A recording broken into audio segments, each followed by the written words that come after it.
What is up, you beautiful people? Another happy landing, another happy video. Well, not really, because this one is actually pretty sad. Stick till the end, guys, and you'll see what I mean. First, I want to say thank you to all who have been supporting the channel through the merch. It's been an awesome experience designing these with David. You can check his Instagram also. All the sales goes towards helping out the channel. You guys are awesome, and may the force be with you. Now, a couple of days ago, we saw what happened to the Gungans and the horrible virus that was released by Dirge and the Separatists. Well, Obi-Wan was coming to the rescue. Some way or another, with turbulence, he made it down to the platform, screeching, but it finally stopped. Obi-Wan had done that which was most important. He had found the antidote. Later, Obi-Wan is being treated for his injuries, and Anakin is glad to see that his master is alright, although he is curious as to what the mission really was. Well, Windu explained that the mission was to find the antidote against the horrible chemical attack that the Confederacy had used on the Naboo moon of Omadun. That poison gas could have spelled doom for the Republic armies, but now with this antidote, it is useless. However, 4 Jedi were lost during this mission. They will be deeply missed, as all of them had gathered on the gardens paying tribute to the fallen Jedi. Who were they? Asked Anakin. They were legends. Each and every one of them had a valuable trait that they brought to the table, especially Master Fay. Obi-Wan told Anakin. Qui-Gon always spoke very highly of her. She never fought with the lightsaber, always used her intellect and the Force to settle disputes. Before this mission, he had only heard stories. Windu told him that these are not stories, these are histories. Tell us how their histories ended. Well, Obi-Wan started recounting. As you know, after Anakin and I had the encounter with Assassin Dirge and Commander Asajj Ventress on the moon of Omadun, orders went out to find the source of the Confederacy's chemical weapon. My search took me to the planet Queta, where the other Jedi were already waiting. Some had followed their own evidence trails to the desolate world, others had followed the living Force. Master Venari was the most arrogant one, but on cue, Master Fay reined them all in. She consoled Obi-Wan over his poisoning, hoping he feels better. However, they now had a mission at hand.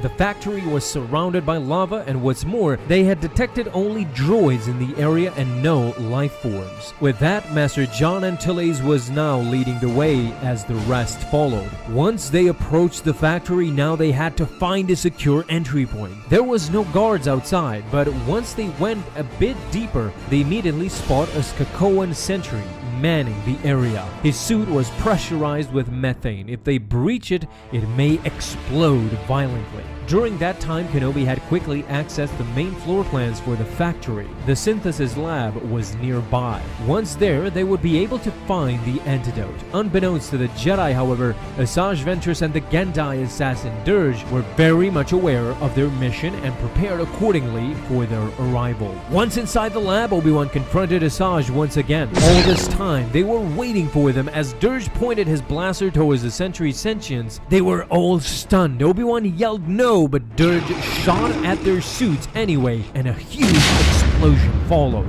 It was so big that it almost killed the entire Jedi team, but thanks to Master Venari, they were saved. She was pulling it in with the Force. That's why she was known as the Fire Eater. Master Noel Venari was slowly coming out of the rubble, but sadly, her time had come. She was severely burnt and ended up dying at the embrace of Master Darth. Now, they had to find that witch, Asajj Ventress. Master Fay also pointed out that the factory had started to sink within the lava. They had to move quickly. Obi-Wan and Master Antilles had caught up with Asajj, although they needed to be careful. She held the antidote in her hand. While Master Antilles tried to fight, sneakingly Dirge comes up towards the bridge and destroys it, hitting him in the process. Master Darth was in grave danger as well. While trying to regroup, debris and sparks of lava overcame him and he fell to his death. Antilles suddenly grabbed Dirge, holding the bounty hunter back while he told Kenobi to follow Asajj and not to let her escape. Once Fay and Obi-Wan ran to find Asajj,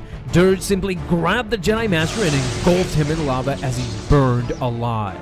Now, Obi-Wan and Fay were so close, yet Asajj was escaping. Fay used the Force to pick any sharp debris she could find and flinged it towards Ventress as she screamed in agony. Using the Force, Master Fay entered the mind of Asajj Ventress, calming her down and leaving her to rest. Kenobi had finally gotten the antidote, but the explosions were getting stronger and bigger. What's worse, Dirge was right behind them. They can't go anywhere except the afterlife, said Dirge. At that moment, a huge explosion occurred and sends them all flying back. Fay was slowly getting up, searching for Obi-Wan, but Asajj was approaching. She plunged both her sabers right into her heart, and now with the area getting destroyed, they had to leave immediately. However, Kenobi was nowhere to be seen.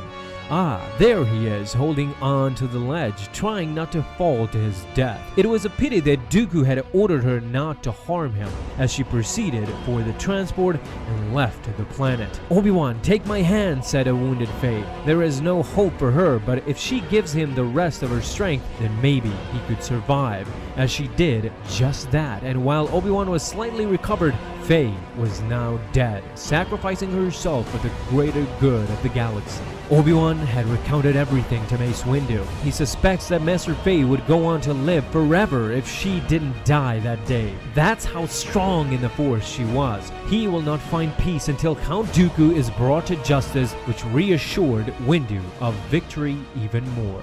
Leave any thoughts and comments you have down below, guys. Talk to you there. Thank you so much for stopping by, and may the Force be with you always.